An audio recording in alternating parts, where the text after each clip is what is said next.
Assalamualaikum warahmatullahi wabarakatuh.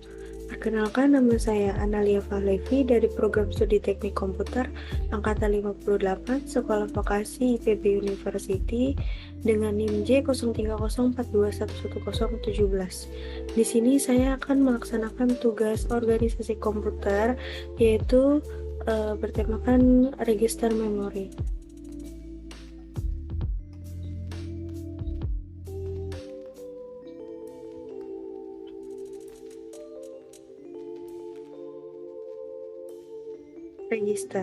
Register merupakan alat penyimpanan kecil yang mempunyai kecepatan akses cukup tinggi, 5-10 kali lebih cepat dari main memory, dan digunakan untuk menyimpan data dan instruksi yang sedang diproses sementara data dan di instruksi lainnya yang menunggu aliran untuk diproses masih disimpan di dalam memori utama.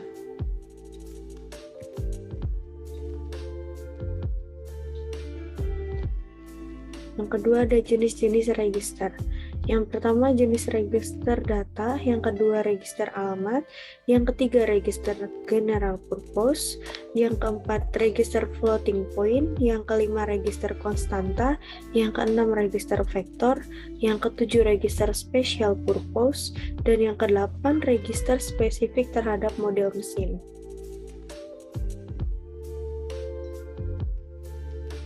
Yang ketiga ada memori.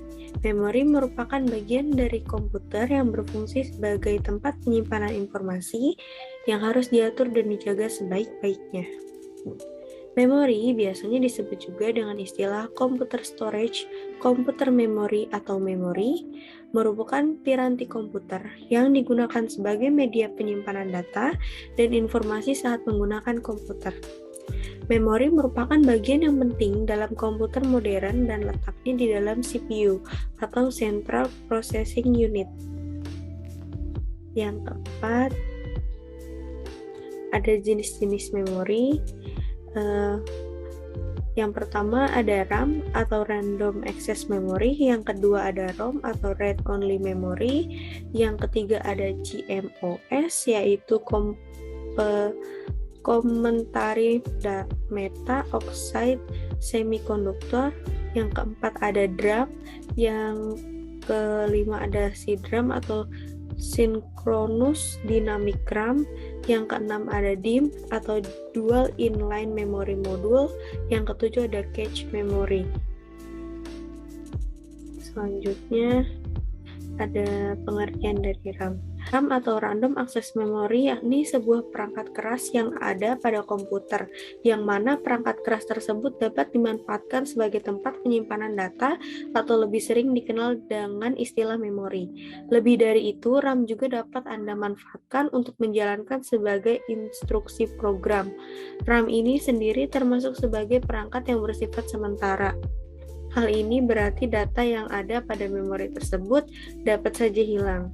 RAM dapat mempercepat kinerja komputer karena RAM menyediakan ruang penyimpanan sementara bagi komputer. Dalam penyimpanan data yang mudah diambil sehingga proses loading data dan program yang diakses akan lebih cepat.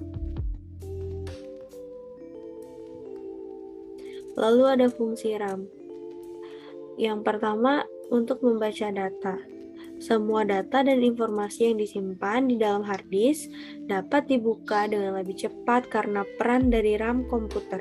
Coba dibandingkan dengan kecepatan loading membuka file atau program saat pertama kali diakses pada file atau program tersebut telah dibuka sebelumnya. Saat program atau file dibuka, maka data dibaca dan disimpan dalam RAM sementara sehingga akan lebih cepat dibuka kembali ketika komputer belum di-shutdown. Yang kedua ada penyimpanan sementara. RAM juga dapat berfungsi sebagai tempat penyimpanan data sementara saat program di dalam komputer sedang dijalankan. Jadi, ketika kita mengerjakan sesuatu, misalnya membuat makalah, maka komputer akan menyimpan data sementara. Namun, data tersebut harus disimpan secara permanen untuk mencegah terjadinya kerusakan atau kehilangan karena hal-hal tidak terduga. Misalnya mati listrik atau lonjakan arus listrik yang sedang tidak stabil. Begitu. Sekian dari saya, kurang lebihnya mohon maaf. Wassalamualaikum warahmatullahi wabarakatuh.